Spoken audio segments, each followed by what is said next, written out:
The River of Time.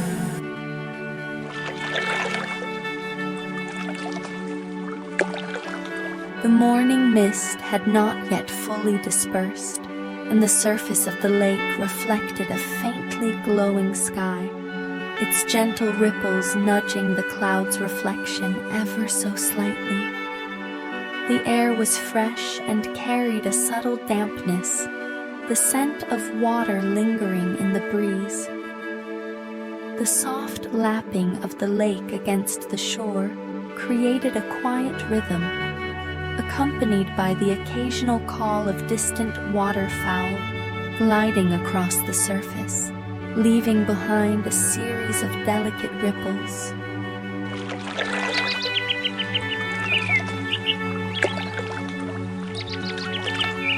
At the lakeside, a wooden bridge stretched halfway across the water, its unfinished portion disappearing into the mist. The structure stood partially completed, with sturdy wooden beam firmly embedded into the lake bed, supporting what would eventually become a complete crossing. Stacks of carefully arranged planks and logs lined the bank, a silent testament to the craftsmanship that had gone into its slow but steady construction.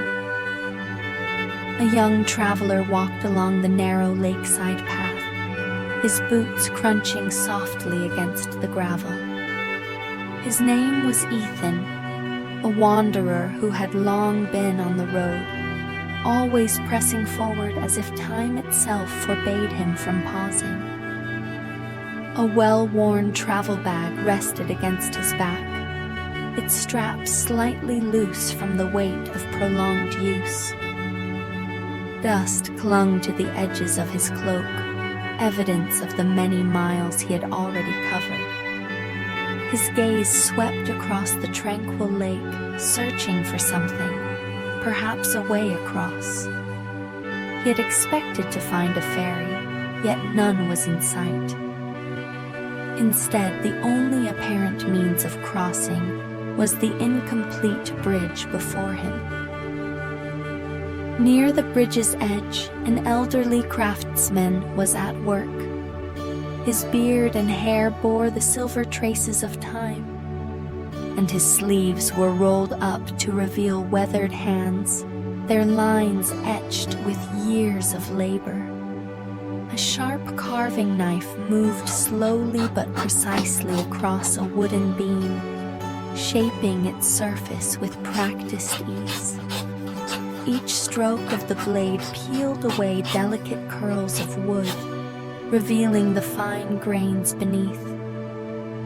Ethan watched the craftsman for a moment, his brows furrowing as he took in the deliberate slowness of the man's movements.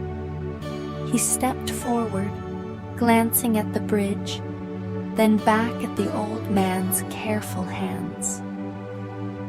Finally, impatience stirred within him, and he spoke.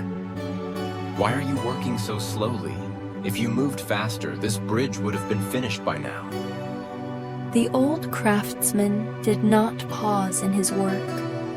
His knife continued its measured path across the wood, shaving thin layers with the same steady rhythm as before. This bridge will be completed when it is meant to be completed. Ethan frowned, unsatisfied with the vague response. He looked down at his dust-covered boots, irritation flickering in his chest. His journey was far from over. There were still many places to see, many destinations to reach. He had no desire to waste precious time waiting for a slow-moving craftsman to finish his work. Time doesn't wait for anyone. If I miss my chance today, I might have to take a longer route. At last, the old craftsman paused, lifting his gaze from his work. His expression was calm as he gestured toward the lake. Tell me, do you see how the water moves? Ethan followed his hand, looking out across the water. The lake stretched before him, its surface gently rippling. A light breeze stirred, sending slow-moving waves toward the shore. Sunlight filtered through the mist, casting shimmering reflections across the undulating water. Of course I see it. The water is always moving. Then tell me, do you think it is in a hurry, or is it simply flowing? Ethan hesitated, caught off guard by the question. He had never thought of water in such a way. To him, movement had always meant progress, a necessary rush to stay ahead, to reach the next destination before time slipped away. But now, looking at the lake, he saw no urgency in its waves. The water moved neither fast nor slow. It simply moved. The water is flowing forward, but it doesn't seem rushed. A quiet smile touched the corners of the craftsman's lips as he resumed his work. His carving knife glided smoothly over the wood, his hands unhurried. That is how we should move with time, not fighting against it, but flowing with it. Ethan did not reply immediately. His eyes lingered on the rippling water, his thoughts drifting. All his life, he had been racing forward, afraid of losing time, afraid of falling behind, afraid that every moment not spent in motion was a moment wasted. He had never considered that perhaps time was not his enemy. Perhaps, instead, it was something that walked beside him, like the river, neither holding him back nor pushing him forward, simply existing. In the distance, the mist slowly began to lift, revealing the bridge's unfinished end stretching toward the opposite shore. For the first time, Ethan allowed himself to sit down by the lakeside, letting the world move at its own pace. He would stay a while longer and listen to what the old craftsman had to say. Ethan slowly sat down on one of the wooden beams near the unfinished bridge, his gaze fixed on the lake before him. The morning mist had begun to lift, revealing the lake's true colors. What had been a pale gray blue now transformed into a clear, vibrant green, reflecting the open sky above. Scattered clouds drifted lazily across the heavens, their shapes mirrored on the water's surface. Sunlight streamed through, touching the rippling waves, turning them into a canvas of shimmering light. He looked down to where the old craftsman, Samuel, continued his careful work.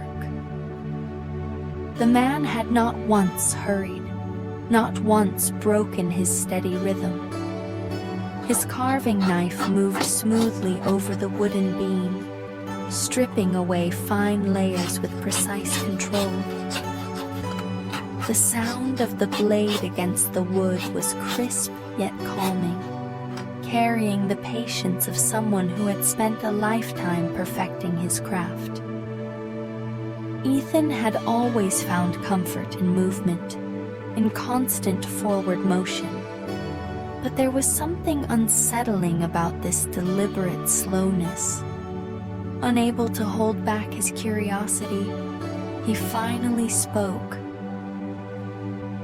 Do you never feel like time is moving too slowly when you work like this every day? Samuel did not look up. He simply blew away a delicate curl of wood that had gathered on the beam, watching as it drifted down to the ground. His movements were light, effortless, as though he had long since mastered the art of letting things be. Too slow? Time is neither fast nor slow. It moves as it should. Ethan watched the surface of the lake, his eyes following the gentle rise and fall of the waves.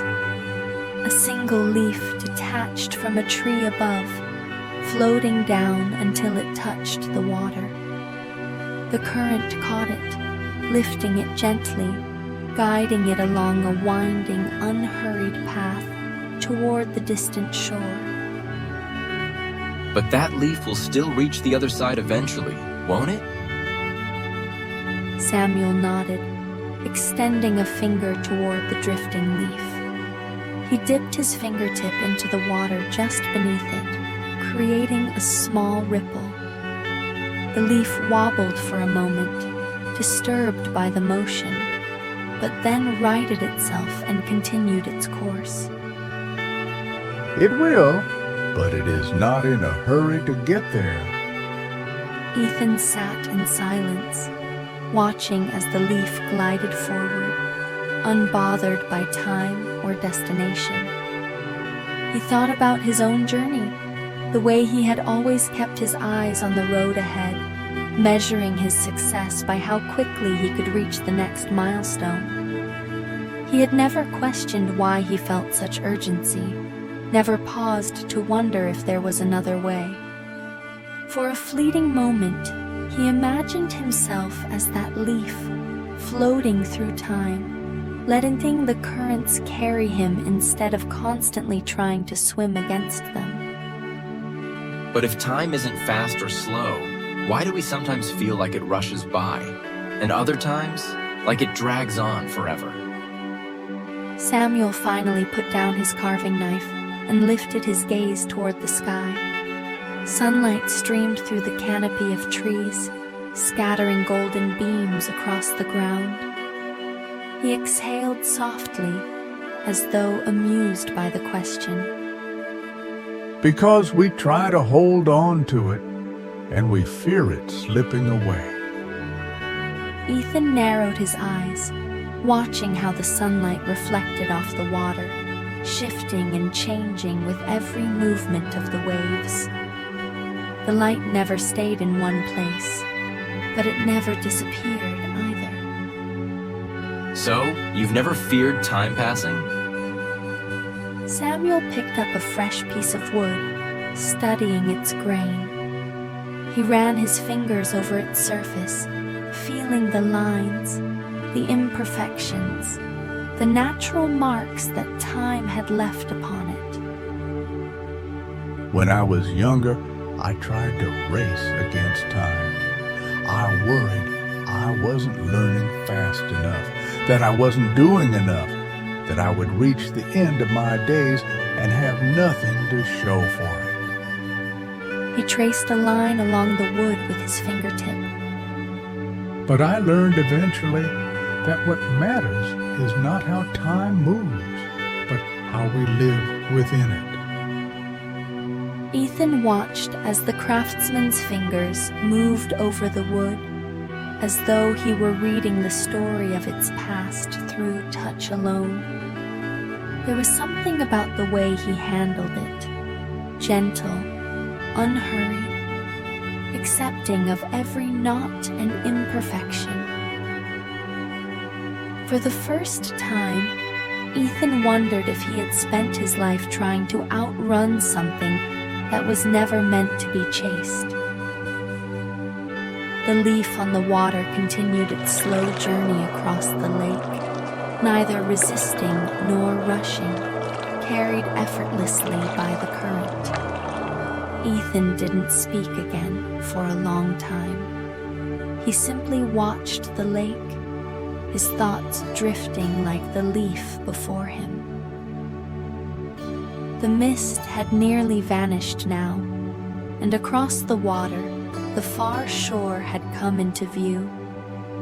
The sun had now risen higher in the sky, casting a warm golden light over the landscape. The morning mist had completely vanished, unveiling the lake in its full clarity. Across the water, the distant shoreline became visible, lined with tall trees that stood like silent guardians. Their reflections wavered gently on the rippling surface, as if time itself had left delicate imprints upon the water.